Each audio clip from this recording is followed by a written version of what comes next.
Welcome back to the Skinny Confidential Him and Her podcast. We are back with me, Michael, and Jordan, and we've got a lot of hot subjects to discuss today. Let's get right into it, shall we? Yeah, well, I think, first of all, I think everybody definitely, like, if you haven't listened to the first two podcasts, go and listen to them now because they're hilarious. And they were also our first ones, so we were kind of feeling it out and getting organized. We had to do some trial and error. There was a lot of likes being said, a lot of interruptions. A lot of interruptions. We're not going to interrupt, though. But guess what? We take constructive criticism and we use it to fuel us. Yeah, just give us all your feedback, like write in, comment, snap us, tell us your feedback. We are here to kind of do trial and error, and it's a new medium. It's a new medium. So definitely send whatever you guys think about this podcast to us. If you liked it better than the first two, we're working out the kinks. And you guys also got some practice because last week you were in New York and you went on the Gary Vee show, right? Yeah, that's cool. I mean, really cool. Well, and I think we'll get more into that in a little bit. I think that me and Lauryn, it was like a dream of both of ours to get on that show. It was kind of crazy how it all happened. So yeah, we'll get more into that. I want to talk first about Lauryn's site redesign. It's pretty good, right? Yeah, I think it looks so excited. Finally, it's like I birthed a baby. I was working on it probably every day for like 9 months, and I'm such a perfectionist. The blog designer that I work with from BlogDo wanted to kill me. Yeah, well, the best part is Lauryn goes into a cave and designs this thing for 9 months without telling any of us. So like, oh, and also she has no background in anything technical. So me and Jordan are sitting here having a panic attack because, of course, the day of the launch, there were about 75,000 problems that we had to deal with. I think I was on standby for like 48 hours straight. Just, you're on standby, on standby, on standby. Maybe like you couldn't eat or drink or do anything, you were just on standby. No, here's the thing. I will like draw this picture out in my head and put it on a poster board and draw it out huge and put it exactly how I want it. And then I expect the web designer to just get what's in my brain. So it took 9 months back and forth, and I don't involve anyone because I'm kind of one of those people that I would just rather do it than talk about it. And that's kind of exactly what I did. Basically, you took 9 months, and now the internet's gone. It's irrelevant. There's a new medium. There's a new medium. It's not. Nobody goes on blogs anymore. It was all worth it though. Blogs are out. I think it looks great, and if you haven't seen it, check it out. Yeah, I definitely wanted to do something different than any other blogger. I wanted to keep it simple, concise, and just have a place with a lot of interaction and engagement. So I added an Ask Lauryn section, which you guys can go on and just ask me a question right then and there, and I try to get back to that like the next day latest. And then we also have obviously our podcast section, which is really exciting. You can listen to the episodes right on the site. And then we added a book and bombshell body page that kind of breaks down both of those. And I also added some frequently asked questions. So go on there, check it out. Let me know what you think. Yeah. All right, moving along. So yeah, we just we're a little bit tired. We traveled, like, we were just in New York, as a lot of you know. It was a fucking whirlwind. We stayed in 2 different hotels. You got some snow, right? We got some snow, which was cool. We got a tickle of snow. Lauryn decided to bring like a paper skirt to New York and thought that was appropriate weather. I brought like shorts and a bikini top. It's crazy because here in California, it's bright and sunny. You can like go to the pool in March, and the rest of the country, it's like freezing. Yeah, I mean, I'm like the worst when it comes to packing. I just kind of don't know where to go with it. Like if I'm going to hot weather, I'll bring like all these warm sweaters. And if I'm going to colder weather, I'll bring a bikini. So I need some help when it comes to packing. I'm kind of oblivious. Well, it's amazing because every time we go somewhere like that, I say, hey, it's going to be really cold. Make sure you pack really warm gear. And then we get there, and there's, what are those skirts called? Pencil skirt? No, a pencil skirt and a maxi. Yeah, and then of course she's freezing the whole time, and then so she takes it was my more warm like gear. parka weather. Anyways, so there was that, and then when we were in New York, we got to go on the Gary Vee show. You guys saw that if you watched my blog. Like Michael said, it was a dream come true. He is like the Oprah of I don't even social know. media. I don't think for anybody that's not familiar with Gary Vee, or also known, his real name is Gary Vaynerchuk. And he says it like Vaynerchuk. Yeah, Vaynerchuk. He's a social media pioneer. He was one of the first people to jump on the YouTube train back in, I think, 2005 with the Wine or 6. Library, right? Yeah, he had a company called Wine Library. Now he has a company called Vaynermedia, which is a huge media company. They have clients like GE and Pepsi, and I think he's got 600-700 employees. It's pretty awesome. I mean, it's definitely inspiring to see, and he's amazing. Yeah. He's exactly how he is, in real life. The way he got into the podcast was so amazing to watch. He's on episode 191, so we were immediately inspired. You have to check it out. It's on YouTube, and it's me, Michael, and another girl named Sarah. She went viral on YouTube, and we're just discussing influencer marketing. So check it out if you haven't seen it. And you can also find the link to that on one of Lauryn's latest blog posts, the Hustling blog post. The Hustling blog post. Pixie's playing with her toy. Can you guys hear it in the background? Taylor's gonna get it. She loves that toy. It's her gorilla. Sound guy taking care of the Chihuahua Thanks, squeaky Taylor. toys. She's looking at him like BTS. She's guys. looking at him like, what the hell? Why'd you take away my toy? One day we'll show Taylor's face, but for now he's like Voldemort. Voldemort. Yeah, he's gonna turn around. So it's so funny how things work. A lot of people were asking like, how the hell did you get on the Gary Vee show? And it's funny, a few weeks ago, we went to Cabo, and I was reading his book, Crush It. And it's funny because as I was reading it, I finished it, and I gave it to Lauryn, and she started snapping about it. And a reader who has an association or works for or works with Gary reached out and said, wow, we really like this. Like, Gary just came out with a new book. It's called the Ask Gary Vee book, which is great too. And she said, Gary wants to see if you want to do something with the book. And so I was like, hey, just shoot for the gold and see if we can go on the show. And I thought there's absolutely no way he's going to say yes. And sure enough, he said yes. So it's just funny how things happen. Like you put good stuff out in the universe and good stuff happens. It's also funny how many women like him too, because you'd think it's more like male, but I'm obsessed with him. He's like my spirit animal. Yeah. So yeah. Yeah, so now, wait, that was his, how many books does he have? 4? 4. 3? Wow. 4, yeah. He has 4 books. I think they're all New York Times bestsellers. And this one had just made the New York Times bestseller list, the Ask Gary Vee book. I'm excited to check that one out. And it was the best because we got to go to New York, which is both, I think Lauryn and I's favorite city, or Lauryn might like Paris better, but New York's my favorite city, hands down. Best city in the world. We know, everyone who follows you on Snapchat can see your energy. I love the energy. I get out there, the street's moving, people are moving. I get back to San Diego and it's smoked a hit of crack it's like a tumbleweed rolls across out here and it's dead.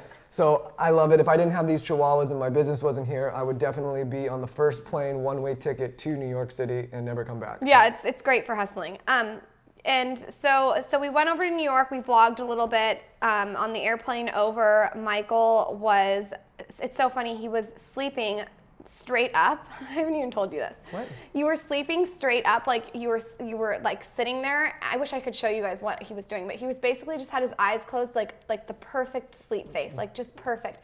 And so peaceful. So peaceful and amazing. And meanwhile, I'm over there like with my mouth hanging open, like drool coming down, like I'm swollen from the plane ride, like there's like peanuts all over me, and I was just like, be switched.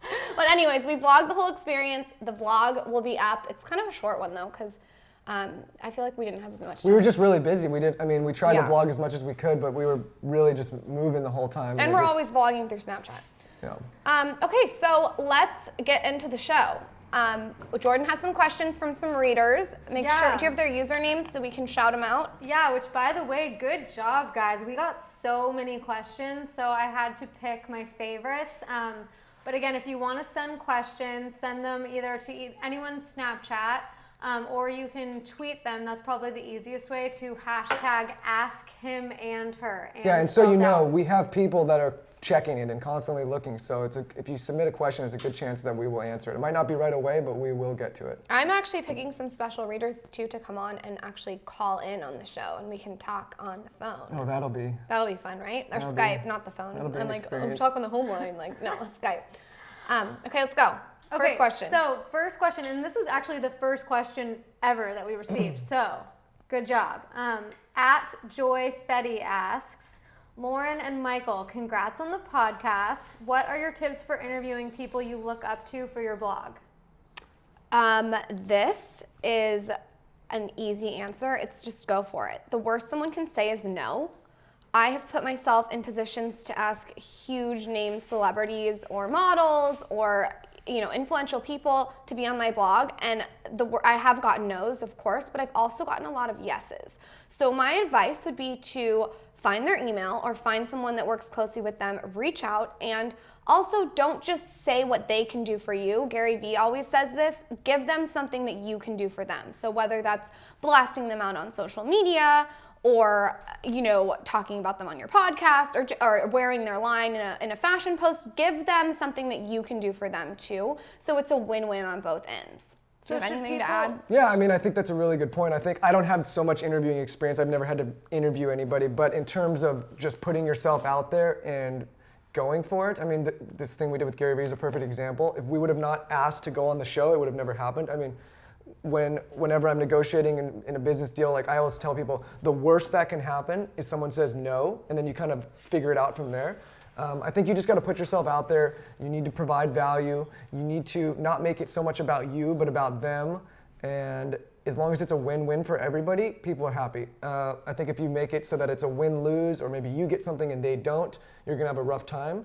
But when in doubt, make it all about the other person and bring them value, and I think that you'll have really good results. And also, just to go off that, you have to put yourself out there. There's so many people in this day and age that are so nervous about putting yourself out there. And I can sit here and I can tell you that I get really mean comments, like really vicious, mean comments all the time.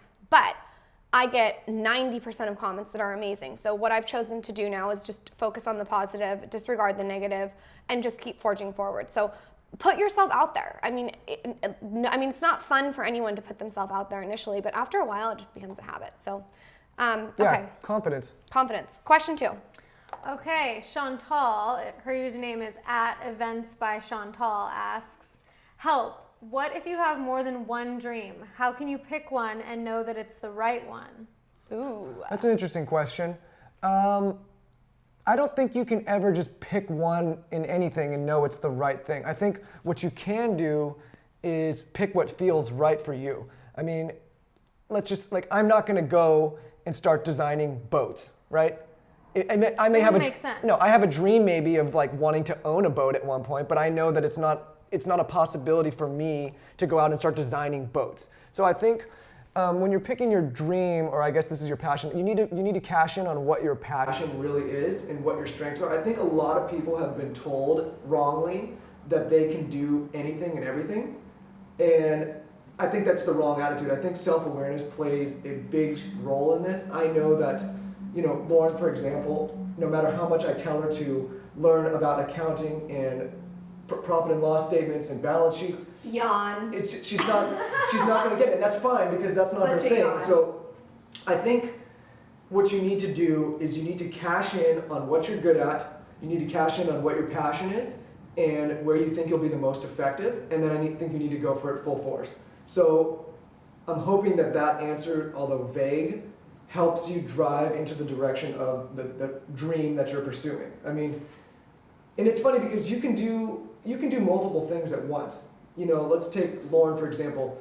Lauryn has been blogging for a long time, okay?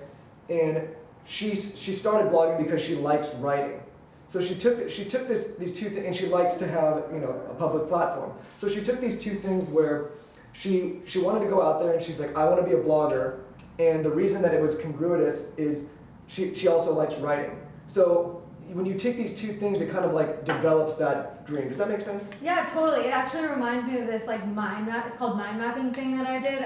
But they basically like tell you to write down like what are your passions, what are your skills, what experience do you have, and how does that relate to your goal or your dream or whatever. So basically that's what you're saying is you got to know, you've got to be self-aware, know what your skills are, know what you're passionate about, and use that to do something or create. Exactly. What I will say though is you need to be targeted, and you really need to start small, and like Lauryn says, you need to start small and go outward like an upside down triangle. Don't, and you say this all the time, don't start off and go after 5 things. You can, eventually maybe you can get to those 5 things, but in the beginning, really be targeted, pick one thing and slowly work on progressing that one thing every single day as much as you can. Chantal, you should read The One Thing, right, Michael? That's one of your books. Michael actually gifted me that book, and Lauryn, you've read it too, right? The One Thing by Gary Keller. I'm halfway through. I should do The One Thing and read The One Thing.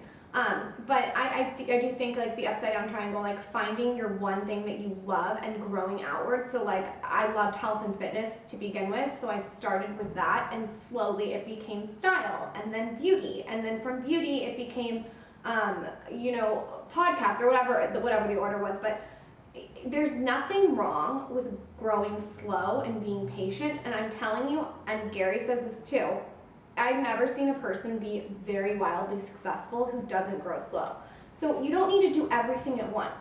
Pick one thing, nurture it, let it flourish, let it grow, water it like a plant, and from there it'll kind of slowly evolve into other things. All right, next. But also make sure that you're going after something that's realistic. Go after your skill set and build off your strengths. So like I can't be a circus clown. There's a book called Managing Oneself by Peter Drucker, and he says, instead of focusing on what your weaknesses are, focus on only your strengths.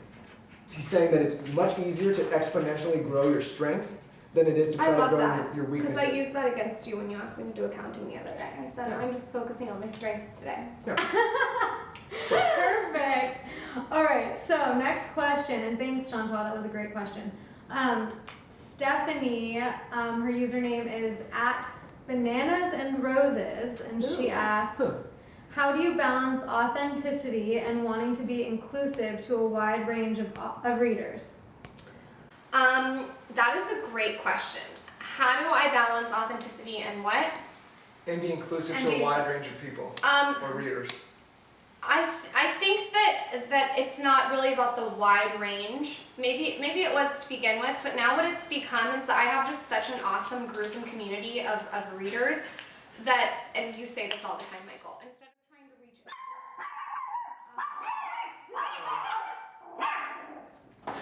the dogs. Those are the chihuahuas. We told you guys that we were going to be super casual. So there you go. This is live. I think that it's really important to remain authentic and not try to capture everyone, but just really focus on your niche and your community. And staying authentic, everyone says, is so important. The raw, the real, maintaining the authenticity no matter how big you grow. That's what I think gets you to the next level. So for me, I'm not going to capture every single person. I mean, the Skinny Confidential isn't for the 22-year-old man, and I'm okay with that. So for me to remain authentic to the group and the community of women that I already have is fine with me, and I definitely think it is a balance, but it's something I'll always maintain and continue. You know what? I think I was talking about this to Lauryn this weekend. I was saying, man, sometimes my Snapchat views, they were looking so good, they were getting so high, and then I saw a dip in part of them, right? So, and I was like, then I said, it bummed me out for a second. The businessman in me bummed me out because I want everybody to love what I'm saying and what I'm doing. But I also know, and I'm very self-aware that I'm not for everyone. So sometimes I come off a little bit too intense. Sometimes I'm, blasting into the Snapchat right into their faces. Sometimes I'm flipping the screen. But at the same time, that's my authentic self, and I don't know how to be anything but that. So while part of me is bummed that I lose some people, I know that the people that get it really, really get it. And I know that it's not necessarily about quantity for me, it's all about quality. And the people that do get me, as long as I'm bringing them some value and I'm adding quality content. I get you. But you aren't for everyone. No, I'm not for everyone, and I'm fine with You're that. kind of like Cayenne. Some people love it, some people hate it. I don't think that anyone's for everyone. Some people can't handle it. Some people can't handle Cayenne. Babe, you're Cayenne. Well, Cayenne's pretty rough. You're Cayenne. The point is I think too many people are too concerned about getting everyone. Everybody wants to launch the next Facebook. Everybody wants to launch the next Snapchat. There's nothing wrong with niches. Niches are insane. We'll take my business, Jepid, for example. I know that I'm not going to sell millions and millions of beds to people. Actually, not even hundreds of thousands. I'm selling to a very small niche of people, and that's okay, because that's the way the business is designed. I think that as long as... The world is a big place, so Yes. a niche is still... niche is amazing. Listen, we're not living in 1955 where you have a butcher shop and 7 people on the block can come in for their weekend steaks. I mean, the power of the internet, you have the ability to reach thousands and thousands, if not millions of people. You don't need to get all of them. You just need to get a very dedicated few and really cater to them and really provide them value. And someone can read my blog and read another person's blog and another person's blog. They don't just have to read my blog. Yeah, absolutely. So the competition, forget that. Fuck that. That's out. Like people can read other people's blog. Like this isn't a gas station that's next to, you know, Chevron and Mobil right next to each other. This is the world. You're dealing with the world, and zone in on your niche, find it, and go for it, because I think that's how you become successful too. And at the end of the day, it seems like the trend is going towards more real. Like you have Snapchat. It's Instagram so curated, people are getting over it. Snapchat's the next thing. It's almost like being authentic is what people want mostly now. Let me just say, I did a post on this on the Snapchat the other day. I said there's a lot of people out there that are watching other people very, very closely, and then they are trying to develop their personalities, or they're emulating those people. The problem with that is when you watch other people so closely, and I don't want to say copy, but if you try to emulate them, the problem is that's not going to be your authentic self. So you may capture a small audience in the beginning by emulating or mimicking or copying someone else, but as you progress, unless you constantly mimic that person, which is a yawn. It's a yawn. As soon as you try to be yourself, your audience is going to be confused. So it's much better from the get to just be authentic and be yourself and develop your personal brand that way, and then capture the people that identify with that. I've seen a lot of people that capture an audience being themselves, and maybe that audience is small, it's not as big as they want. And so what they do is they try to grab somebody else's audience acting like that person. And then what do? First, they've captured an audience that is not going to identify with them. They're going to probably leave. And then they've left their other audience in the dust that really did identify with them. So you have to be yourself. There's so many, I don't even know if we've talked about this before. I think we might have. But there's so many bloggers that don't answer the readers' questions. And the reason that these bloggers have a platform is because of the readers. So they're actually alienating the people that have gotten them to where they are. Does that make sense? So a blogger will post an Instagram of what she's wearing, and girls will say, what are you wearing? What are you wearing? She's a fashion blogger. It's her due diligence to let them know what she's wearing. And the girl doesn't answer. And it blows my mind, because you're literally alienating the demographic that has gotten you to where you are. So, anyways. So I think, Lauryn, what you're basically saying is and Michael, you guys say you should always be your authentic self, and then you can be inclusive by like communicating with your readers. Always communicate, always engage. I don't care how big you are, get over yourself. You're not a celebrity as a blogger, you're a blogger, so be a blogger. Yeah. Okay, next question. Okay, next question is from Alexis. Her handle is @tfdaughter, and she asks, Blog Dude designed her blog.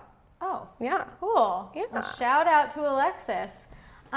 She asks, what are your thoughts on bad bosses, as in unprofessional and drama-filled bosses? How do you deal with them? Should you put up with the BS or say bye and wave the middle finger as you walk out?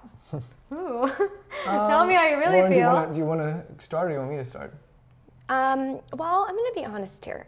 I used to be a bartender, and I was not a good employee. Like, I did not want to be there. And you could tell, because I wasn't doing what I was passionate about. So people aren't going to like me for saying this, but sometimes the problem might not be the boss. It might be the employee too. It's kind of a dance that you do. So I think that if your boss is dreadful and horrid and just an all-around bad person, like, get out of there. But if you're part of the problem because you're not doing what you want to do, then you need to examine that. Because I had to step back and be like, okay, I don't like pouring drinks for a living, and can that guy not touch my ass when I bend over to get some bitters? Like, no thank you. And Did that really happen to you? Oh my God, one time, I have a little side note story. One time I was bartending with another bartender, and there was this drunk, older woman, blacked out, shit-faced. And she's all over all the guys in the bar, and the other bartender I was with pissed her off for some reason. And later in the night, the woman took her thong off and flicked it at the other bartender I was working at. Like slingshotted it? Like slingshotted it. Slingshotted her thong. And I was like, is this my life? Like, what is going on? There's thongs with weird stuff on them, getting thrown across the bar. Anyways, so being a bartender was not my jam. I learned a lot about how to make a great cocktail, even though I feel like you're still better at making cocktails than me, but that's a different story. Lauryn had cleaning chemicals in the glasses in the bar. No, I didn't. You guys are such an exaggerator. Someone would ask for a vodka tonic, and it would be cleaning chemical as the base layer. I wasn't a great bartender. Vodka, and a splash of soda. You know, I would be bartending, and this is a true story, and I would bring my computer in the bathroom. This is very true. and sit on like the bathroom floor and like blog while I was bartending and go back out and act like I was in the bathroom. I mean, my passion was blogging, so I was building my blog. But this is a different story. So, but anyways, if you have a bad boss, examine like what you're doing to contribute to his dreadful attitude. And if it's something that you're not passionate about and you don't love, get the hell out of there. Life is way too short to be doing what you hate. It just is. Yeah, and I don't really have much to add because I've said this so many times. If any of you follow me on Snapchat, I've said it probably, I don't know. Shameless plug at Michael Bostic, at Michael Bostic. Oh, you didn't even, yeah. At Michael Bostic. I don't even need to plug myself this time. But anyways, I've said it 1,000 times, like if you don't like what you're doing and you don't like the work atmosphere that you're in, then you need to quit and do something else because you will never be great at that. You will always only be good or bad or and your boss will always be shitty if you don't like the job you're working in, no matter what. And so the short answer to that question is, if you don't like it, why are you doing it? And if you're only doing it for financial security, then you're setting yourself up to fail. Okay, so what if she loves what she's doing, but the boss is just a total like true to the core a-hole? Kill him with kindness. No, if she loves what she's doing, Michael wouldn't say that. But he is an a-hole. I mean, does this boss? I mean, it's such a weird question. Does the boss have a monopoly on what she's doing? Is there no other company or no other business? Can she not do it on her own? Like, I would say and that's another thing, if you really hate the people you're working with, then why are you working with them? I mean, I know that I love all the people that work with me, work for me. I know you love me. Yeah. Even me when I'm PMSing? I mean, I can, like Taylor has worked with me for a long, long time. I consider him one of my best friends. Like, it's just, so if you don't have that relationship and you're not happy, then this is something you're going to be doing every single day. You're hanging out with these people more than you're hanging out with your friends on the weekends. You're going to be around them all the time, so you really have to enjoy it. I mean, that goes into company culture and just loving what you do. Am I a cool boss? Yeah, you're okay. I'm just all over the place. No, Lauren's the best boss. You guys are both great bosses. Not always. You expect a lot, and that's the other thing. If your boss is expecting a lot, like I think that's a good thing, and you can consider that like an opportunity for personal growth. Like, you know, if your boss, if your boss expects a lot of you, like see if you've got the chops to like live up to it. Like work your ass off, and then. I mean, even if your boss is a complete a-hole, that also could be an opportunity for personal growth because you could, you know, take this as an exercise in personal control or maybe, you know, how to work with people like that. You could always slash his tires too. No, I'm just kidding. Yeah, or you could go, I'm just kidding. Straight up crazy carry underwood on him. Yeah, or you could flick your underwear at him. If I have a bad boss, I'm going to flick my underwear at them. I'm your boss. Am I a bad boss? I might flick my underwear That's at them. a hard question because you guys work for yourselves. So it's kind of like you guys just decided to do your own thing. There are a lot of bad bosses though. You have to be a cool boss. I mean, don't be a boss if you can't be a cool boss, in my opinion. Okay, so those are our 4 questions. That's kind of episode 3. If you guys have more questions, snap us, #AskHimAndHer on Twitter or on Instagram and like let us know. I mean, email us, do whatever you want. We want to get you guys on the show. We want to answer your questions. And that's about it. Follow us on Snapchat at Lauryn Everetts and at Michael Bostic and at Jordan Bostic. Jordan Bostic. Real creative over here. Real creative over And if here. you get a chance and you're just a badass, go on to iTunes and shoot us 5 stars. Tell us how much you love us in the comments. I've seen some people on there. Maybe we'll do a contest for people that want to like screenshot next time their 5 stars. We can do like a little giveaway. All right, in the meantime, check out the new Skinny Confidential, www.theskinnyconfidential.com, and we will see you guys next time. Thanks for listening. Bye.